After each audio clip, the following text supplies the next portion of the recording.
먼저 이야기를 하기 전에 저희가 봐야 될 영상을 좀 살펴봐야 될 것 같아요.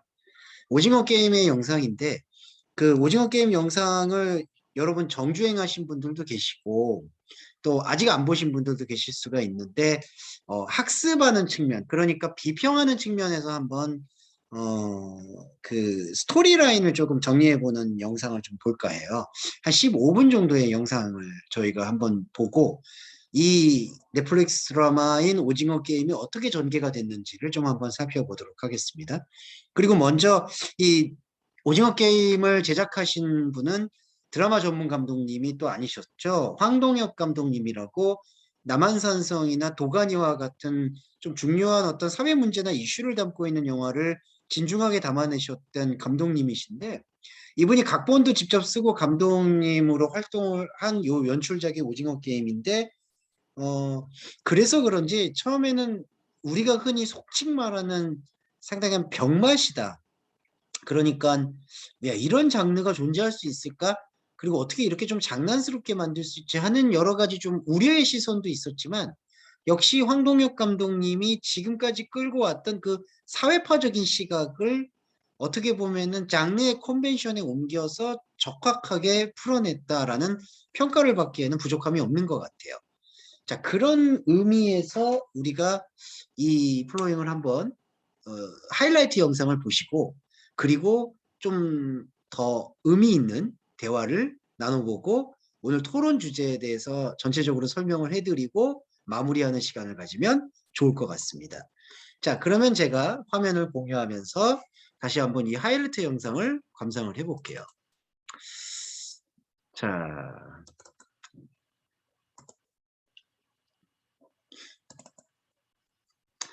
여러분 여기 오징어 게임에 대한 비평이고 이제 오징어 게임에 대해서 좀 본격적인 동영상을 보실 텐데 네, 이 동영상을 슬라이드 쇼로 한번 보겠습니다. 15분 정도의 플로잉이니까요. 여러분 편하게 감상하시면 좋을 것 같아요.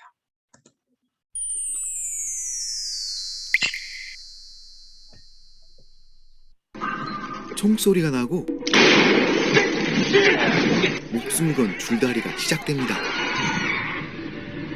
지는 팀은 아래로 떨어지는 물인데요. 영화 시작합니다. 이거 뭐야? 나 주는 거야? 기호는 노모에게 용돈을 타쓰는 백수입니다. 그것도 모자라 몰래 엄카를 훔쳐 도박을 하는 양아치였죠.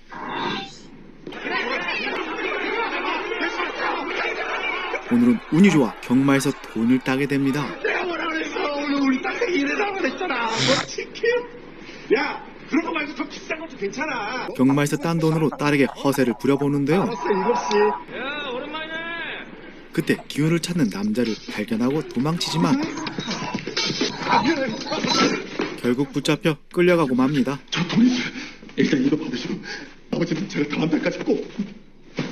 기훈은 소매치기를 당했음을 뒤늦게 알게 되죠. 자, 눈물 닦고 여기 지장 찍어. 아, 네. 그래, 거기 꾹. 지하철마저 야속하기만 한데 그때 한 남자가 게임을 하자며 제안을 해옵니다. 선생님, 예수 안 믿어요. 저랑 게임 한번 하시겠습니까? 저랑 딱지치기를 하셔서 한 번 이기실 때마다 10만 원을 드리겠습니다. 그렇게 시작하게 된 딱지치기. 그러나 남자는 딱지치기의 고수였죠. 돈이 없으세요? 너 이 새끼 뭐야? 양한대 10만 원 까드립니다. 한 판 더 해.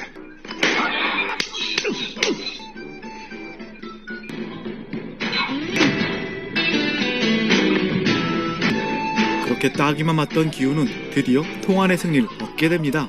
너 이리 와. 나 면상이래. 10만 원입니다. 10만 원. 딱지치기로 얼마가 안에 돈을 번 기훈에게 남자는 또 다른 제안을 합니다. 선생님, 이런 거 며칠만 하시면 큰 돈을 벌 수 있습니다.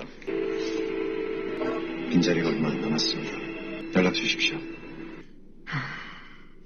고민이 많던 기훈은 아까 낮에 받은 명함의 번호로 전화를 걸기로 합니다.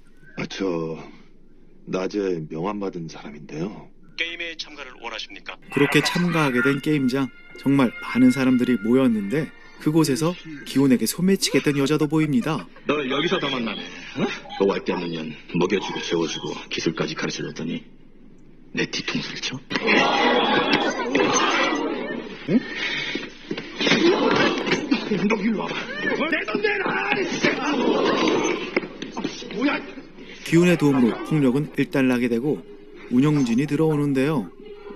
이 자리에 오신 여러분을 진심으로 환영합니다. 여러분들은 앞으로 6일간 모두 6개의 게임에 참가하시게 됩니다.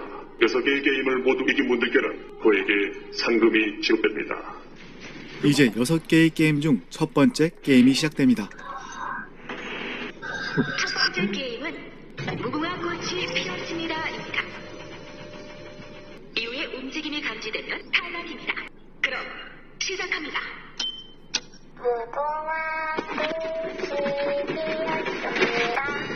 무궁화 게임을 만만하게 생각한 사람들은 미소마저 번져 있는데요. 그러자 울리는 총소리.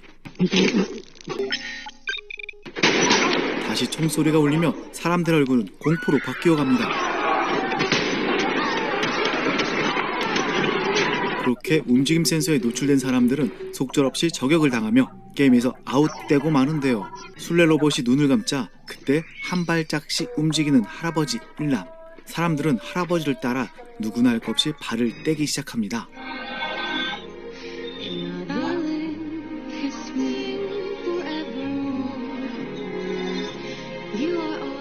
많은 수가 저격을 당하지만 로봇을 피해 결승선을 통과한 이들은 이제 한숨을 놓게 되죠.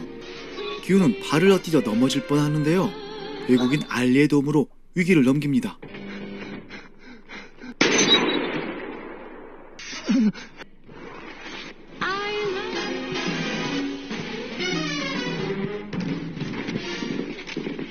첫 번째 게임을 통과한 참가자 여러분, 결과를 알려드리겠습니다. 첫 번째 게임 결과는 255명이 죽고 255억이 상금으로 적립되었습니다.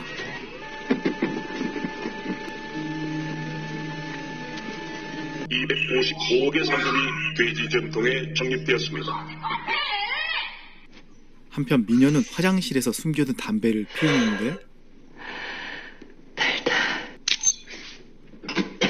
너도 안 먹으면 할래? 움직이지 말고 얌전히 담배나 빨아. 새벽은 정보를 얻기 위해 환풍구로 올라갑니다. 시간 다 끌어줘.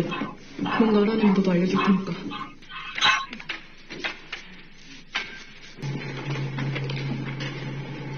나오지 않으면 끌어내겠습니다.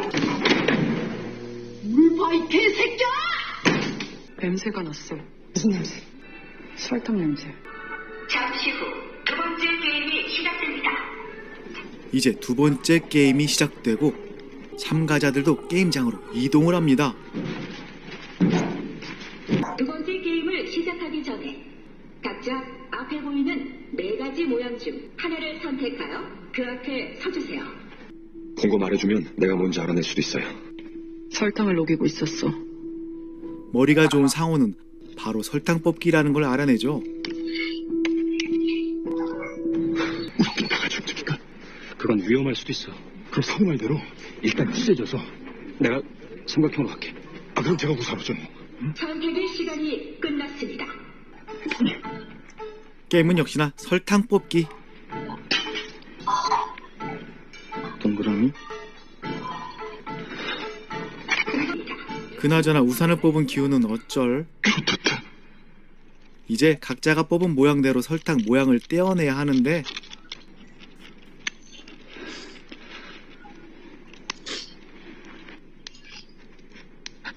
한 번만 되면 또.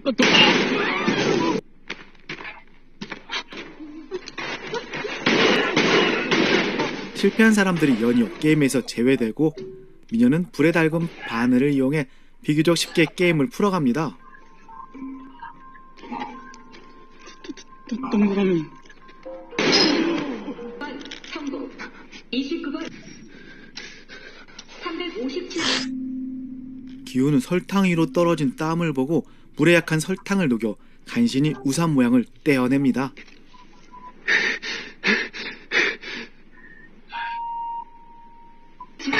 놀이터를 떠나주세요. 손을 치우세요. 그리고 시간 내에 완성하지 못한 사람들은 모두 그 자리에서 총을 맞게 되죠.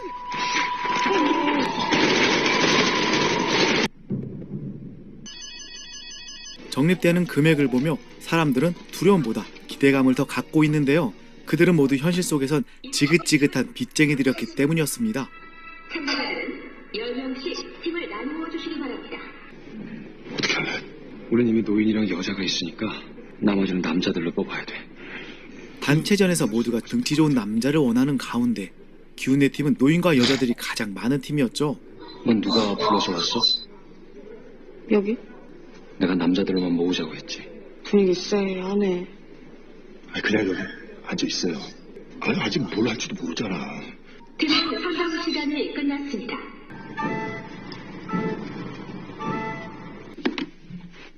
일쪽 7쪽 자리에서 일어나 주세요. 게임은 줄다리기였는데요. 당겨서 상대방을 벼랑으로 떨어뜨리면 승리하게 되는 남자가 많은 팀이 압도적으로 유리한 게임입니다.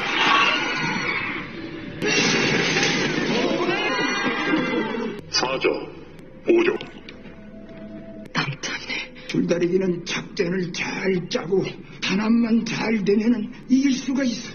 일남의 말대로 기훈팀은 해보기로 하는데 줄은 겨드랑이 사이에 끼고 자세는 눕는 자세. 그러면 웬만해서는 안 끌려가. 그렇게 10초만 버티면은 호흡이 깨지는 순간이 분명히 올 거야.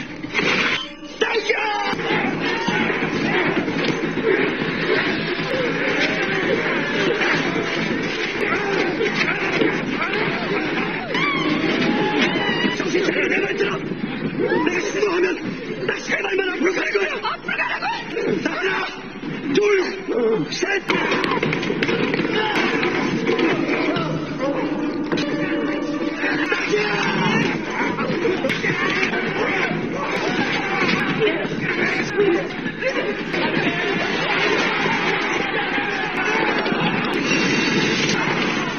적인 승리를 거둔 기훈팀 멤버들은 네 번째 게임에 모두 진출하게 됩니다. 이번 게임은 2인 1조로 진행됩니다. 지금부터 10분 안에 2명씩 조를 짜주시기 바랍니다. 상호야, 나랑 빨리. 나랑 같이 하자. 사람들은 서로 강한 멤버와 짝을 얻으려 했죠. 야, 나랑 하자. 난 무조건 이겨야 돼. 그럼 나랑 해. 내가 무조건 이기게 해줄 테니까. 무슨 수로? 무슨 수를 써서 돼. 넌 왜 나랑 하고 싶은데? 넌 왜 나한테 하자고 했는데? 너밖에 없었어. 같이 해줄 것 같은 사람이. 나도 지금 그래. 나 밖에서 수학 선생했고 조기 축구해서 체력도 좋아요. 아유, 재지 말고 그냥 나랑 합시다. 하지만 기훈은 아무도 함께하지 않으려는 여관님, 저랑 하실래요? 노인 일남과 짝을 맺자고 합니다. 긴장하지 마. 우리 둘 조합이면 무조건 이겨. 이제 주머니를 하나씩 받아주시기 바랍니다. 이번 게임은 각자 자신의 구슬을 가지고 지금 여러분의 옆에 있는 짝과 시합을 벌여 상대의 구슬 10개를 모두 따내는 사람이 승리합니다. 게임이 공개되고 짝을 죽여야 하는 미션이 되자 분위기는 어두워지는데요. 짝. 왜? 손 펴. 짝. 게임에서 진 참가자들은 또 하나둘씩 제거되기 시작하고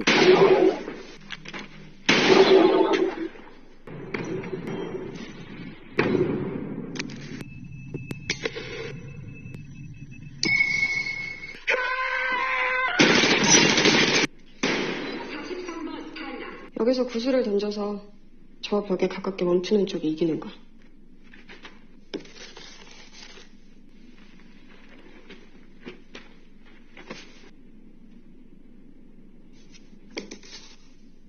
너 뭐 하는 거야? 나 다시 던져줘도 못 이겨. 참 좀 멋있게 좀 지게 해줘라. 혼자 계속 잡지 말고 다시 던지라고! 멤버들 또한 짝을 하나씩 잃어야만 했죠. 199번 탈락. 204번 탈락.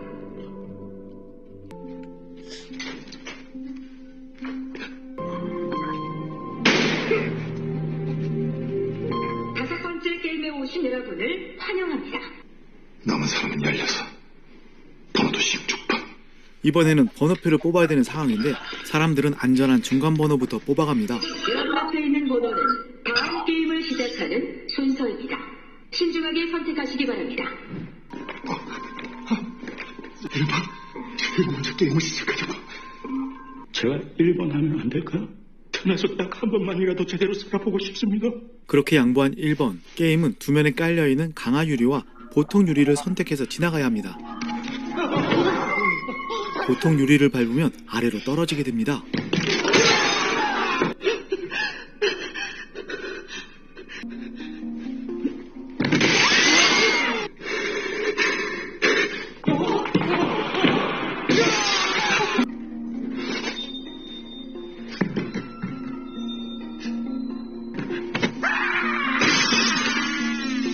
앞번호 참가자들이 죽어가며 길을 개척하자 뒷번호들은 마지막 유리를 통과할 수 있었는데 마지막 결승선을 통과하고 모든 유리가 깨져버리자 새벽은 유리 파편을 맞으며 심각한 부상을 당합니다.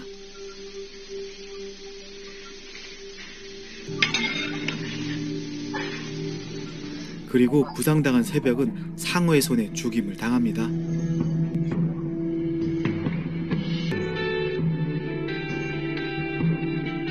마지막 게임은 이 드라마의 제목과 같은 오징어 게임. 이거 많이 했지. 쓸데없는 소리 하지 말고. 기훈과 상어는 마지막 최종 승리자를 결정하기 위해 게임을 하는데요.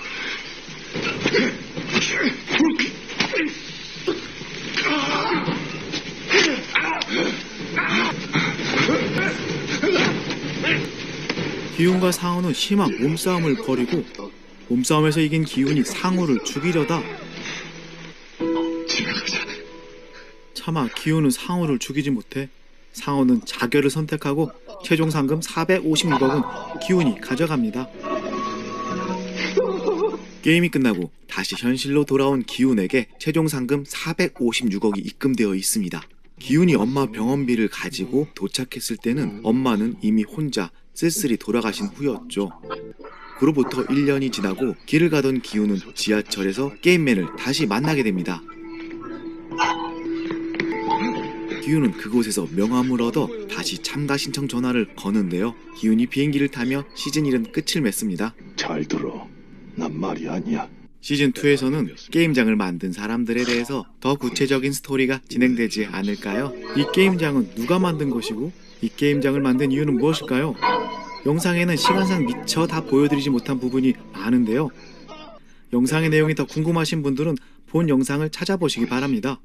영상이 어떠셨나요? 영상이 마음에 드셨다면 구독과 좋아요 부탁드립니다. 저는 무비프라페였습니다. 시청해주셔서 감사합니다. 네, 여러분 잘 보셨는지 모르겠습니다. 이제 제 화면을 좀 이제 보셔야 돼요. 네. 그 오징어 게임의 지금 첫 출발점에서 우리가 조금 쉽게 유추할 수 있는 모티브는 사실 적자생존 같아요. 그러니까 사실 456억을 번다라고 했을 때 이 456이라는 숫자가 갖고 있는 그 1에서 10까지에서 중간을 형성하고 있는 이 수가의 점층법 같은 부분이요. 심리적으로 말하면은 사실은 끝없이 상승하고 싶은데 그 끝을 알 수가 없고 뒤로는 돌아갈 수가 없는, 그러니까 이 456이라는 그 상승 단계가 갖고 있는 그 한계성과 무한성, 그러니까 한계성은 더 이상은 6 이상으로 넘어갈 수 없을 거라는 그 좌절감에 대한 불안의 정서가 내포되어 있는 것이고요. 그 다음에 상징성에서 또 이 한계성을 뛰어넘고자 하는 무한성은 뭐냐 하면 그럼에도 불구하고 1, 2, 3으로 돌아갈 수는 없기 때문에 4, 5, 6이라는 그 시간대에 멈춰서 끊임없이 나름대로의 자기 개발을 도모한다라는 그러한 적자생존의 비극을 좀 상징하고 있다라고 오징어 게임을 어떤 의미에서는 평할 수 있을 것 같아요. 자, 그런 의미에서 이 에피소드 중에 여러분 하이라이트에서도 보셨지만은 그 숫자를 선택하는 에피소드가 나오죠. 숫자를 선택하는 에피소드 같은 부분에서 이 기훈, 이제 이정재 배우가 맡은 이 기훈이라는 역할이 어떻게 보면은 희생을 하고 불이익을 감수하면서 마지막 숫자를 선택했는데 역설적으로 자꾸 게임을 보면 볼수록 역설적으로 마지막 그 숫자를 선택한 사람이 살아남게 된다라는 그 역설을 맞이하게 되죠. 물론 그거는 오징어 게임이 갖고 있는 그 플랫폼, 그 프레임 자체에서 하나의 그런 약간의 신라 같은 가능성, 주인공에게 주는 판타지와 같은 역할이 있기는 합니다. 그렇지만은 456억으로 상징되는 그 무한성과 한계성을 오롯이 드러내주고 있는 그 메시지 전달의 차원에서는 그 주인공이 그래도 남들보다 양보하고 선함을 유지하는 캐릭터이기 때문에 끝까지 살아남았다라는 그런 판타지는 솔직히 유효하지는 않은 것 같아요. 그러면 여기서 오징어 게임이 말하고 있는 그 모습들이 갖고 있는 첫 번째 모습은 주인공의 선한 성품은 일종의 판타지로 작용은 했지만 그 판타지를 감독은 이야기하고 싶어 하는 것은 아니다. 오히려 더 철저하고 비극적인 이 시대의 적자 생존과 정글 자본주의의 논리에 대해서 지금 지적하고 있다. 우리가 드라마를 보면서 이렇게 뭐 거창할 필요가 있을까라고 얘기도 하겠지만은 오징어 게임이 말하는 이 연출 전략이 어떻게 보면 되게 도식적이지만 분명하게 드러났기 때문에 우리는 유추를 당연히 해볼 수가 있는 것 같아요. 적자 생존과 정글 자본주의의 온상에 대해서 말하고 있다. 그러면 여기서 말하고 있는 이 선한 인물 기운, 이 기운이 과연 선한 인물일까? 이런 질문들을 갖게 돼요. 어머니의 수술비나 어머니의 치료비를 마련하기 위해서 처음에 시작을 했잖아요. 그런데 아시겠지만 그 시작의 동기는 누가 봐도 선해요. 그러니까 이 주인공 기훈이 어머니를 살리고 싶어 하는 마음 때문에, 그리고 정말 이 지긋지긋한 헬조선과 같은 그런 어떤 세계에서 벗어나고 싶어 하고 자기 삶에서 이 과다한 부채와 빚이 쌓여 있는 현실을 벗어나기 위해서 노력을 하고 발버둥치고자 하는 그 동기의 선함을 누구도 부정할 수는 없잖아요. 하지만 이 연출의 의도, 그러니까 이 극본에서 이 오징어 게임에서 말하고자 하는 결론이 어떻게 되어 있느냐, 그 선한 동기에도 불구하고 결국 456억을 벌었지만 어머니는 죽어요. 어머니는 더 이상 돌아오지 않아요. 그래서 이것이 나타내주고 있는 교훈이 뭐냐, 과연 이 기훈이 갖고 있는 선한 동기라는 것이 오히려 이 정글 자본주의와 같은 적자 생존과 탈락한 사람은 살아남을 수가 없는 세상에서 이 선한 동기는 어떻게 보면 가장 왜곡될 수 있는 인간의 사악한 무기가 될 수도 있지 않느냐. 그러니까 이게 오징어 게임이 말하고자 하는 그 구조의 악성에 대해서 좀 진단해 보고자 하는 것이죠.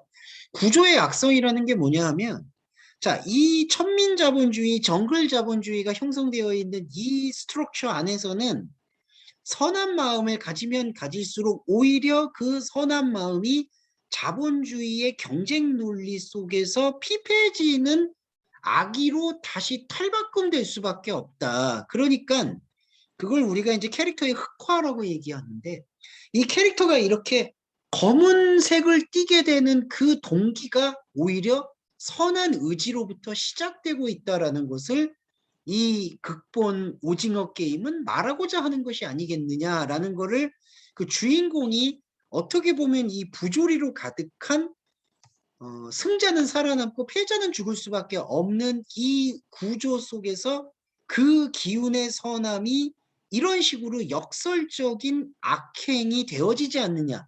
이걸 제가 왜 악행이라고 말씀을 드리냐 하면은, 기훈이라는 주인공은 악행을 저지르지는 않잖아요. 끝까지 살아남잖아요. 그래서 우리가 기훈을 응원하게 되는 경우는 있잖아요. 하지만 기훈을 여러분 응원하면 응원할수록 어떻게 되죠? 기훈이 마지막으로 살아남는다 그러면은 결국에는 기훈이 이 모든 참가자들을 안타깝게도 기훈 역시도 구조의 희생양이지만 이 참가자들을 모두 죽일 수밖에 없고 그들을 짓밟고 올라서야지만 기훈의 선한 동기는 성취된다라는 그 역설을 담고 있다라는 것이죠. 그래서 이 오징어 게임이 갖고 있는 좀 여러 가지 아이러니는, 첫 번째로 주인공의 판타지를 이야기하는 것이 아니다. 두 번째로 주인공의 다른 사람에게 양보하고 선하게 나왔던 그 선한 성품이 오히려 이 정글 자본주의의 구조 속에서는 상당히 유린당하고 조롱받는 대상이 되어버렸다. 그러면 감독은 왜 이러한 대본을 통해서 무엇을 주고자 했을까? 이제 이런 것들을 우리가 비평적으로 논할 수 있어야 될 것 같은데, 비평은 사실 한 가지에 딱 맞는 답은 있지 않습니다. 비평은 우리가 어떤 시선으로 바라보느냐에 따라서 여러 가지 해답을 나올 수 있다고 생각을 하고, 그게 저는 비평의 묘미라고 봤을 때, 오징어 게임이 갖고 있는 주제의식은 이 구조에 대해서, 이 시스템에 대해서 더 이상 말을 할 수, 그러니까 앞서 제가 다시 정리해서 말씀드리면, 이 부조리한 선한 의지를 가지면 가질수록, 열심히 살아보려면 살아볼수록 할수록 인생은 더 꼬이고, 그리고 빚은 더 늘어가고, 삶은 더 피폐해져가는 이 역설적이고 부조리한 현실을 만들어낸 그 구조의 창시자가 누구냐라는, 이 악행의 마스터가 누구냐라는 근본적 질문을 던지는 드라마다. 이렇게 우리도 이해해 볼 수가 있는 것이죠. 왜냐하면 이 틀 자체가, 이 게임의 틀 자체가 너무 순수하지만 너무 비틀려 있어요. 그러니까 이 게임이 갖고 있는 툴 자체는 정직하다고 얘기할 수도 있겠지만 사실은 정직한 것도 아닙니다. 여러분 아시겠지만 미리 무언가를 대비할 수 있는 공정한 출발선을 주지를 않아요. 자, 둘이 짝을 짓는 이야기가 나왔죠. 거기서 짝을 지을 때 당연히 사람들이 생각하게 되는 거는 두 명이 짝이 됐을 때 이 짝이 돼서 힘을 모을 거라는 기대를 갖게 되고 사람을 선택했죠. 하지만 게임의 규칙을 처음부터 오픈하지 않기 때문에 게임의 규칙을 쥐고 있는 마스터는 이 논리적 모순과 역설과 인간의 우연을 그대로 즐기고 있는 것이고, 그 우연과 운명 속에 처하게 되는 사람이 인간의 모습이다라는 것을 그냥 주입하기 때문에 게임이 공정하지가 않은 거예요. 그러니까 공정하지 않은 게임에서 미쳐가는 인간의 모습은 이 공정하지 않은 게임이 주관되고 있는 것이 과연 무엇이냐? 그럼 이 시스템이 뭐냐? 이 시스템의 창시는 무엇이냐? 이건 사람이 한 거냐? 아니면 사람의 악이 만드는 거냐? 아니면 사람과 무관한 악이 만들어내는 거냐? 아니면은 이거는 악한 것도 아니고 선한 것도 아니다. 이런 그냥 구조다. 그러니까 우리가 자연재해를 봤을 때 갑자기 자연재해가 여러 가지 재해를 일으키게 되는 게 어떤 선악의 논리로 따질 수 없는 것처럼 우리한테 주어져 있는 모든 운명은 이러한 구조의 모순 속에 사로잡혀 있지 않느냐라는 어떤 역설에 대한 질문, 그 마스터에 대한 질문을 던지는 어떤 형태이기도 하다. 하면서 아이러니한 거는 또 하나 있어요. 이 오징어 게임이라는 게 저도 이거를 많이 해봤는데 옛날에 이러한 게임을 즐기는 사람들의 마음과 심성이 가장 순수할 때 나가오겠죠. 은어로 달고나라고 하잖아요. 설탕 뽑기. 설탕 뽑기도 저도 많이 했었습니다. 그러면서 그 동심의 세계로 돌아가서 그 동심의 세계를 참 즐기고 싶어 하며 느낌을 많이 감흥을 느꼈던 것도 사실이고요. 오징어 게임도 정말 다시 하라면 정말 즐겁게 할 수 있을 것 같고, 줄다리기 같은 것도 선의의 경쟁을 통해 패자는 깨끗이 승복한다라는 어떤 그런 깔끔하고 아름다운 이야기를 깔고 있는 것이고, 그 다음에 방탄유리, 강화유리 같은 격자무늬의 유리창을 건너가는 그러한 것도 사실은 안전이 담보되어 있다라면은 그것은 정말 동심을 일깨우는 가장 순수한 놀이였죠. 그리고 가장 처음에 무궁화 꽃이 피었습니다. 밤새도록 했던 기억도 있습니다. 가장 순수한 동심의 놀이를 가지고 인간에게서 갑자기 이러한 잔혹함이 드러난다라는 것은 이 잔혹한 테마와 인간의 가장 순수한 면이 그냥 공존하고 병행되고 있는 이 부조리한 세상에 대한 압축과 단면을 보여주고 있다라는 부분에서 어떤 의미에서는 상당한 이 설정의 완성도를 갖고 있는 게 오징어 게임의 성과인 것 같아요. 그러면 뭐 이제 분석이라는 부분이 조금 들어올 수가 있는데, 왜 이것이 넷플릭스에서 투자를 했고, 그리고 넷플릭스에서 이것을 투자를 함으로써 아주 뛰어난 성과를 거두게 되었는지, 그러니까 글로벌한 관심도를 그러니까 글로벌한 인터스팅을 어떻게 이끌어낼 수가 있었을까라는 부분에 대해서는 여러 가지 판단이 들어올 수가 있겠지만 일단 넷플릭스 제작에서의 해석은 이것을 오징어 게임을 왜 런칭했느냐라는 그런 부분은 바로 신선도라고 말할 수가 있었어요. 그러니까 한 번도 볼 수 없었던 장르를 출범시킨다라는 것. 근데 사실은 이게 한 번도 볼 수 없었던 장르는 아니거든요. 일본의 배틀 로얄이나 남미의 여러 가지 게임을 소재로 한 잔혹극 같은 거는 꽤 있었어요. 그런데 이 오징어 게임이 왜 더 크게 어필을 했을까? 사실 넷플릭스가 거기까지는 기획할 수 있었던 건 아니겠지만 오징어 게임이 좀 더 그러한 일본의 배틀 로얄이나 남미의 게임을 소재로 한 드라마 이상의 성과를 거두게 되는 개념은 저는 한 가지 부분은 바로 이 순수의 게임과 그 순수의 얼굴을 한 잔혹극이라는 것이 아주 집요하게 끌고 내려갔다. 거기에 토너먼트라는 장르의 잔혹함까지 가시워져서 좀 이런 말하는 게 잔인하지만 오락적 재미와 잔혹한 시사성을 함께 담고 있는 작품이 탄생했다. 그런 완성도가 글로벌한 관심을 이끌어내지 않았는가라는 평가를 좀 받을 수는 있을 것 같아요. 자, 그리고 또 하나 역학관계를 말씀드리면 그러면 아까 제가 한국 드라마의 지금까지의 형성 과정에서의 득과 실, 그러니까 한국의 K 콘텐츠가 지금까지 쌓아온 캐릭터성이라든지 그리고 계속 스토리텔러로서 이야기를 끌고 가고자 하는 그 이야기꾼으로서의 힘과 그건 득이라고 볼 수 있겠죠. 포지티브한 측면인데 그 포지티브한 측면과는 또 다르게 이 넷플릭스의 플랫폼으로 이 오징어 게임이 런칭할 수밖에 없었던 그 맹점이 무엇일까도 한번 살펴볼 필요는 있거든요.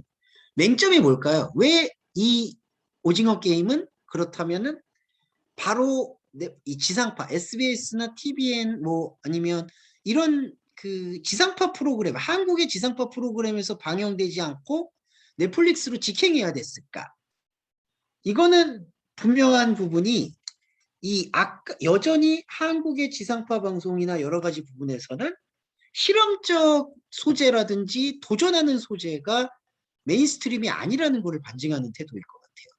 뭐 비하인드도 있겠지만 이 시나리오나 이 대본이 SBS나 MBC나 KBS에서 방영되기는 매우 어렵다, 부적격하다는 판단을 편성국에서는 했던 걸로 알고는 있습니다.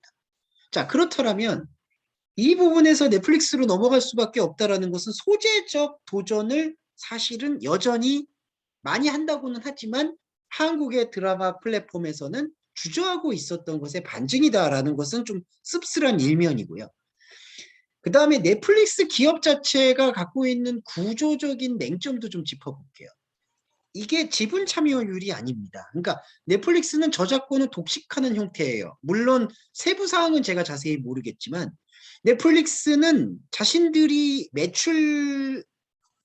모든 리스크를 감수한다라는 미명하에 사실은 모든 창작물 콘텐츠의 저작권을 점유하는 스타일로 지금 그 플랫폼 생태계를 확장하고 있습니다. 그러니까 넷플릭스의 이 오징어 게임도 그것이 출품되는 순간 사실은 이 출품자인 주체 K 창작자 크리에이터는 넷플릭스에게 이 모든 저작권에 대한 영리적 목적이나 영리적 흐름을 넘겨주는 그런 움직임이 되어버려요. 물론 인센티브나 다른 부분들의 여건도 설정이 되겠지만 그러면 과연 이게 오징어 게임을 송출할 수 있을 만한 자격이 있는 플랫폼일까? 거기에는 저는 솔직히 의문부호를 던질 수 있어야 된다고 생각을 합니다. 뭐냐? 지금 오징어 게임이 갖고 있는 이 정글 자본주의가 정말 사람이 눈옆에서 총살을 당할 정도로 잔혹하다라는 것에 부조리한 그 드라마를 런칭하는데 그걸 런칭하는 것은 의미가 뭘까요? 우리한테 오락적 재미만을 주기 위한 것은 아니겠죠. 나름의 여러 가지 경각심, 경종을 울리는 느낌, 사회 비판적인 성찰, 소양 이런 것들을 제공하는 소스로서 그 플랫폼이 기능한다는 얘기잖아요. 그런데 그러한 적자 생존, 정글 자본주의의 논리를 소개하고 성찰하고 비판하려는 그 플랫폼이 이 오징어 게임에서 나타난 게임의 룰처럼 스스로 마스터가 되어버려서 그 마스터가 부조리한 일들을 나중에 계속해서 이 거대한 헤게모니를 가지고 행사한다 하더라도 우리들은 거기에 따라갈 수밖에 없는, 이른바 메인스트림과 대세에 따라갈 수밖에 없는 흐름으로 이게 공룡화가 되어진다면, 그러면은 사실은 넷플릭스를 비판하는 것만은 아닙니다. 넷플릭스라는 형태가 갖고 있는 그 창작 생태계의 포식자들이 오히려 정글 자본주의를 부추기고 있는 건 아닌가라는, 저는 그런 시니컬한 질문, 크리틱한 퀘스천을 남길 수 있어야 되는 거는 맞는 것 같아요. 그러면 뭐 어떤 분들은 그렇게 물으세요. 아니 그런 걸 뭐 비판한다고 하는 걸 어떻게 하느냐, 뭐 그러면 지상파가 그러면 그걸 하지 그랬어, 뭐 이렇게 얘기할 수도 있겠지만, 무슨 답이 있는 건 아니지만, 저는 이 오징어 게임이라는 이 작품이 이런 전 세계적 관심을 갖고 있는 그 이면의 성찰에 대한 흐름을 해야 되는 것도 문화 비평하는 우리의 몫이기 때문에 말씀을 좀 특강을 통해서 드리고 싶었던 것은 있습니다. 네, 자, 그런 부분들이 우리 안에 조금은 내재되어 있는 부분이고요. 조금 성찰해야 될 부분들은 있죠. 그러니까 이게 이제 K-드라마의 콘텐츠 생산과 연계를 해서 우리가 성찰을 좀 해보자면, 우리는 그럼 오징어 게임 같은 게임을 계속 이런 것들을 계속해서 만들어내는 그런 역동성이 있을까 없을까, 그런 것들을 많이 질문을 하게 되는데, 그런 역동성의 질문보다는 이 콘텐츠가 더 우리 안에서, 아니면은 이 K-드라마가 더 나아가서는 조금 더 글로벌한 그 관심의 영역과 그 연대 카르텔이라는 단어는 좀 적합하지는 않지만 그 연대 벨트, 그러니까 상생 벨트를 좀 한국의 K 콘텐츠가 유지하고 지속할 수 있으려면은, 저는 오징어 게임과 같은 이러한 그 아이템이나 콘텐츠가 우리 스스로 좀 메타 퀘스천을 던질 수 있는 그러한 그 비평의 장과 함께 공존하고 동반하는 드라마가 되었으면 하는 마음이 있어요. 그러니까 쉽게 말씀드려서 어떤 의미냐 하면은, 이런 드라마를 그냥 이런 아이템과 설정이 있었네? 이런 설정을 소개하고 이런 것들을 통해서 K 콘텐츠는 대단하네? 이러한 어떤 유명세를 끌어모으는 것이 우리의 극적인 드라마 콘텐츠의 생산의 동력이 되어서는 안 된다는 겁니다. 그러니까 이런 거죠. 되게 원론적인 얘기일 수 있겠지만, 관심을 많이 받든 못 받든 다양한 소재와 다양한 주제의 생태계가 계속해서 성찰할 수 있는 플랫폼에서 생산될 수 있는 것이 K 콘텐츠와 K 드라마가 지속 가능한 어떤 아이템으로, 지속 가능한 산업으로 자리 잡을 수 있지 않느냐, 문화 산업으로. 이제 그런 것을 말씀드리고 싶은 것 같아요. 그러니까 조금 저는 비판적으로 말씀드리면, 그러니까 우리가 지금 비평하는 태도를 견지하는 거니까, 오징어 게임에 대한 기사에서 조금은 우리가 한 가지는 눈여겨볼 기사는 있다고 생각하는데, 바로 이런 기사입니다. 조금 작게 표현됐네요. 좀 확대해 볼까요? 네. 자, 미국에서 이제 포린 폴리시에서 이제 요거를 분석을 했는데, 한국 사회의 정치적 냉소주의가 원인이 되었다라는 분석을 합니다. 이걸 가지고 이제 호불호, 그러니까 이 포린 폴리시의 그 외교적인 그 발표문에 대해서는 여러 가지 어떤 다른 의견도 많아요. 뭐 자기네 나라나 잘하지. 그러니까 한마디로 이제 그 영화 대사를 인용하면 너나 잘하세요라는 것도 있어요. 미국에서 미국 사람들은 제대로 하지도 못하면서 뭐 한국 사회 좌절감 운운하느냐 이렇게 얘기할 수 있는데, 이거를 제가 아까 메타 퀘스천의 논리로 본다면은, 미국에서 이렇게 이 한국 사회에 그 사다리가 걷어차 있는 그 좌절된 정치적 양상과 정치적 무관심과 이른바 폴리티컬 시니시즘, 정치적 냉소주의가 바탕에 깔려 있다라는 이 진단에 대해서는 우리가 사대주의가 아닌 한, 사대주의로 이거를 접근하지 않는 한, 이 포린 폴리시의 요 지적에 대해서는 시대정신의 포착에 대해서는 한번 생각해 볼 필요가 있다는 거죠.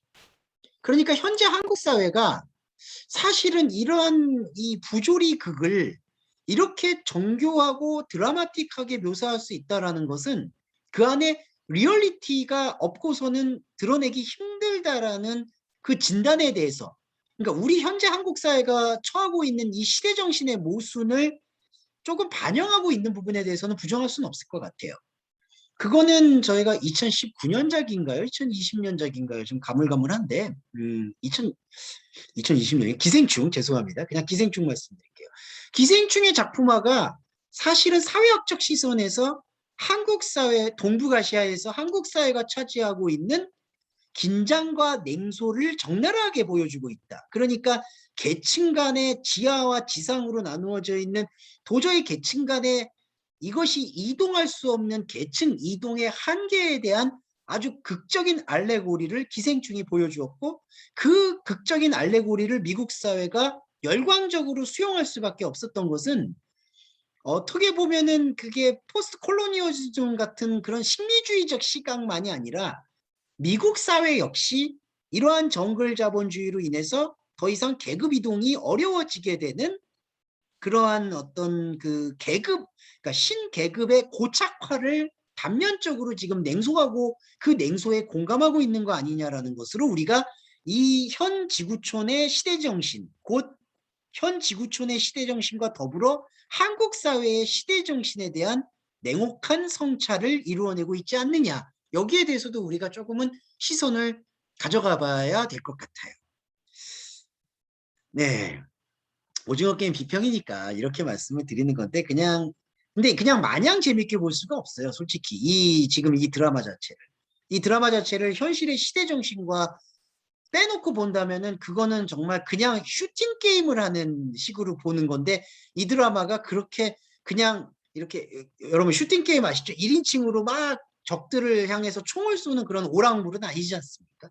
그렇기 때문에 우리가 이 현실을 반영하고 있는 움직임을 조금 더 장점으로 말하면 한국의 드라마가 그 시대 정신을 정말 날카롭게 포착했고 그게 세계적 공감대를 얻은 것이고, 조금 더 비평적이고 대안적으로 나아가야 된다라면은 한국의 드라마의 생태계는 이제 지상파든 한국에서 갖고 있는 플랫폼이 넷플릭스라는 이런 어떻게 보면 좀 공룡 헤게모니 그룹으로 가게 되는 것으로 다 휩쓸리지 않는 그런 자세를 견지할 수 있는 드라마 플랫폼의 어떤 자연스럽고 긍정적인 그 공존 경쟁 상태가 가능해야 되지 않을까라는 부분도 우리가 이 드라마 안팎의 자본 구조에서, 드라마 제작 구조에서도 성찰해 봐야 될 부분이 있는 것 같아요. 자, 이렇게 좀 말씀을 드렸고, 그 다음에 여러분들께서 이제 토론 시간이 있는 걸로 알고 있는데, 토론의 주제적 질문에 대해서 몇 가지 제가 이걸 의논하시고 토론하시라는 말씀은 아니지만 한번 좀 전체적으로 의견을 교류해보면 어떨까 하는 마음에서 잠깐 소개해드리고 이 특강을 마무리할까 합니다. 자, 화면을 한번 띄워볼게요. 네. 토론 주제 뭐 이런 거를 제가 이렇게 정해놔서 정말 송구합니다만, 아이고. 오징어 게임에 그냥 몇 번 발제를 좀 구성해봤어요. 오징어 게임을 통해 나타난 한국 드라마의 가능성과 역량. 이전 수업에서 한국 드라마가 지금까지 걸어왔던 어떤 캐릭터 형성이나 대사나 이야기에 대한 애정, 뭐 그런 것들이 가능성의 역량일 텐데, 여러분들이 생각하시는 가능성과 역량은 어느 정도일까라는 걸 한번 조금 진단해 보셨으면 좋겠고요. 두 번째로, 오징어 게임을 통해 나타난 이른바 K 컨텐츠만의 강점이 뭘까? 이 강점은 솔직히 약점, 컴플렉스 이것과 다 복합적으로 뒤섞여 있습니다. 그러니까 강점이라고 해서 우리는 남들보다 더 뛰어난 거, 뭐 이런 거를 많이 꼽긴 하는데, 저는 컴플렉스를 같이 얘기하는 것도 필요하다고 봐요. 한의 정서가 국악의 놀라움을 만들어낼 수 있는, 음악의 놀라움을 만들어낼 수 있는 것처럼 K 콘텐츠의 강점은 컴플렉스와 같이 어우러져 있다는 측면에서 한번 생각해 보시면 좋겠고요. 세 번째로, 오징어 게임을 비롯한 한국의 드라마 콘텐츠가 글로벌 경쟁력을 지속할 수 있으려면 필요한 게 뭘까? 국가 지원일까? 저는 국가 지원도 조금 있어야 된다고 보는데, 어떤 형태로 그럼 국가가 지원을 해줘야 될까? 그리고 방송사는 어떻게 변해야 될까? 작가나 이런 드라마 제작 환경은 어떤 그 체제를 갖추는 게 바람직할까? 이런 거에 대해서 한번 생각해 보시면 좋을 것 같고요. 그 다음에 오징어 게임을 통한 장르의 파괴와 이월, 융합의 가능성으로서의 콘텐츠 개발을 한번 생각해 보시면 어떨까? 그러면 여러분들도 좀 좋아하셨던 드라마들을 한번 믹스앤매치를 해봐서 이런 장르가 나오면 좋겠다라는 것도 한번 조금 나눠보시면 좋을 것 같고요. 그 다음에 이것도 조금 민감하지만 생각해 보시면 좋겠는 게 5번째 주제가 한류 콘텐츠와의 상관관계로서 오징어 게임의 한계와 위험성도 내재되어 있습니다. 뭐냐? 한국의 콘텐츠가 이런 종류의 콘텐츠가 각광을 받겠구나 하면은 여러분 드라마 제작사들이 다 어떻게 따라갈까요? 또 오징어 게임 같은 거를 만들어낼 거예요. 근데 그렇게 따라가면은 K 콘텐츠가 좀 상생 발전을 하기는 어렵겠죠. 이제 그런 부분에 대해서도 여러분 의견 나눠주시면 좋겠고, 마지막 총론적인 건데 6번째로 드라마 기획이나 개발 차원에서 한국 드라마의 발전 방향에 대해서 여러분들의 생각을 저는 나눠주시면 좋겠고, 저도 박상미 교수님을 통해서 여러분들이 나누었던 이러한 토론 주제를 정말 귀담아 새겨서 저도 드라마 제작하거나 극본을 쓰는 입장으로서 그거를 자양분 삼아서 한국 드라마 K 콘텐츠가 어떻게 발전하고 문화적 긍정적 의미로서의 선의적 연대의 의미로서의 문화적 헤게모니를 회복할 수 있을지 획득할 수 있을지를 좀 고민해보고 배우는 시간이 되었으면 좋겠다는 마음 밝히겠습니다.